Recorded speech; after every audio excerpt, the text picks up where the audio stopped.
ہمارے دن کے 24 گھنٹے جو ہے اس میں 8 پہر ہیں، اس میں سے ایک پہر ہی آپ لوگ یوز کرتے ہیں زبان میں، دوپہر ہے۔ دوپہر کا مطلب آپ سمجھ گئے، دوپہر کا کھانا، دوپہر کا مطلب 12 بجے والی۔ ایسے پورے 24 گھنٹے میں 8 پہر ہیں، سمجھ رہے ہیں؟ وہ 2 پہر ہے، مطلب دوسرا والا پہر ہے، اس سے پہلے ایک پہر ہے، اور 2 پہر کے بعد جو شام آتی ہے اس کو سے پہر کہتے ہیں۔ سے پہر، چہار پہر، پہر کا مطلب جو ہے ایک پارٹ، بات سمجھ میں آئی؟ تو 24 کو اگر آپ 8 میں ڈیوائڈ کریں گے تو 3 گھنٹے کا ایک پہر ہوتا ہے تقریباً، ٹھیک ہے۔ اس کے علاوہ کچھ اور بھی چیز میں آپ کو بتاتا ہوں۔ فارسی میں جو گنتی ہے نا، 1 2 3 4 5 6، یہ جو علماء ہوں گے وہ سمجھتے ہوں گے، یا پھر جو اردو میں مہارت رکھتے ہیں وہ بھی سمجھتے ہیں۔ بست کہتے ہیں 20 کو۔ ابھی تو ایران کا ذکر زیادہ ہو رہا ہے تو فارسی آپ بھی سمجھ لیجئے، کیونکہ وہ لوگ جتنے بھی اسٹیٹمنٹ دیتے ہیں وہ فارسی میں ہی دیتے ہیں، چاہے ان کو ٹرمپ کو بولنا ہو چاہے سعودی کو بولنا ہو، وہ اپنی فارسی میں ہی بولتے ہیں۔ بست کہتے ہیں 20 کو، دہ جو ہے وہ 10 کو کہتے ہیں، دہ، بست، سی، 10 20 30، اور چہارم جو ہے نا 4 کو۔ اتنا تو سمجھ میں آ رہا ہے؟ بست اور چہارم کا مطلب ہوتا ہے 24۔ آپ باؤنس تو نہیں جا رہے ہیں؟ کچھ چیزیں مجھے پہلے آپ کو بتانا ہے، کرامت دکھا رہے ہیں اعلیٰ حضرت کی، اعلیٰ حضرت کی کرامت بیان کرنا ہے تو اس سے قبل سمجھانا ہوگا، ذہن کو قریب کرنا ہوگا۔ پھر میں شعر پڑھتا ہوں۔ بست کہتے ہیں کسے؟ 20 کو۔ بست و چہارم کا مطلب کیا ہوا؟ 24۔ 3 چیزیں میں نے بتایا، پہر کا بھی بتایا، بست و چہارم کا بھی بتایا۔ ماہ کہتے ہیں فارسی میں چاند کو۔ ماہ کس کو کہتے ہیں؟ چاند کو، ٹھیک ہے۔ یہ لفظ سمجھ میں آ گئے۔ یہ سب کو رکھ کر کے ایک اور بات، ہم سنیوں کو سب کو پتا ہے، اعلیٰ حضرت کا جو دن، غوث پاک کی 11ویں مناتے ہیں، غریب نواز کی 6ٹھی مناتے ہیں، اعلیٰ حضرت کی 25 صفر۔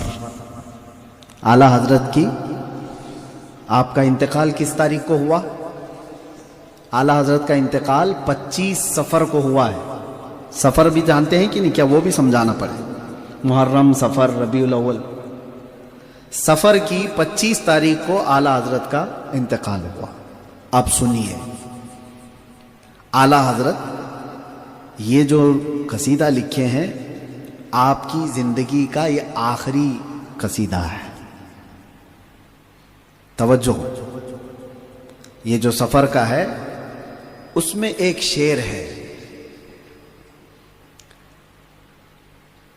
وہ جگمگاتی ہے شب، دیکھو وہ جگمگاتی ہے شب اور قمر ابھی،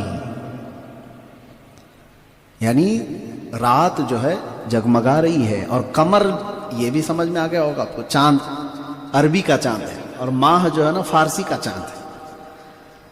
دیکھو جگمگاتی ہے شب اور قمر ابھی، پہروں نہیں کہ بست و چہارم سفر کی ہے۔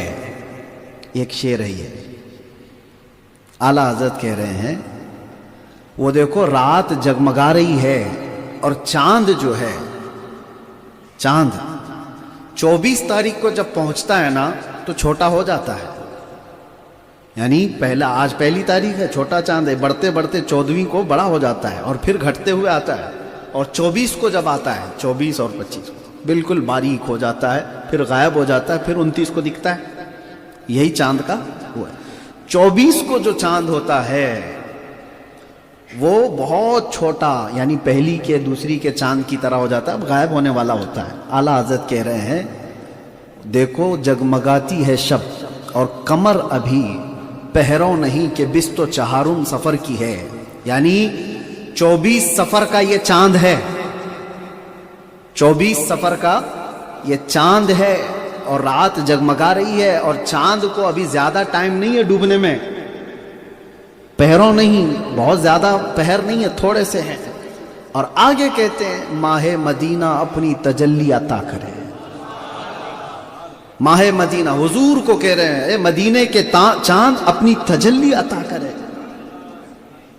اس کے آگے کا کیا ہے؟ ہاں، یہ ڈھلتی چاندنی پہر دو پہر کی ہے. اب سمجھ میں آ رہا ہے؟ سنیے.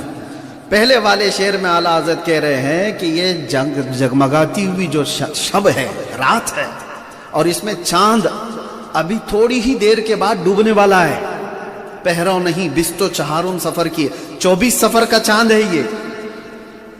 تو اعلیٰ حضرت کسی بھی تاریخ کا بول سکتے تھے، 24 ربیع الاول کا چاند ہے، 24 رمضان کا چاند ہے، 24 محرم کا چاند ہے. اعلیٰ حضرت کہہ رہے ہیں 24 سفر کا چاند ہے یہ. 24 سفر کا چاند ہے اور تھوڑی ہی دیر کے بعد یہ ڈھلنے والا ہے. حقیقت میں اعلیٰ حضرت ایک اشارہ دے رہے ہیں، یہ 24 سفر کا چاند کوئی اور نہیں، وہ امام احمد رضا ہے، خود ہے. پہروں نہیں، بستو چہارم سفر کی، یعنی یہ 24 سفر کا چاند ہے، ابھی ڈھلنے والا ہے. اور پوری دنیا نے دیکھا 25 سفر کو وہ چاند ڈوب گیا. 25 سفر کو اعلیٰ حضرت کا انتقال ہوا، اور 24 سفر کے بارے میں اعلیٰ حضرت نعت میں لکھ رہے ہیں کہ یہ 24 سفر کا چاند ہے، تھوڑی ہی دنوں کے بعد، تھوڑے ہی پہروں کے بعد یہ ڈوبنے والا ہے. لیکن اعلیٰ حضرت یہ بھی کہہ کر کے جا رہے ہیں اے مدینے کے چاند اپنی تجلی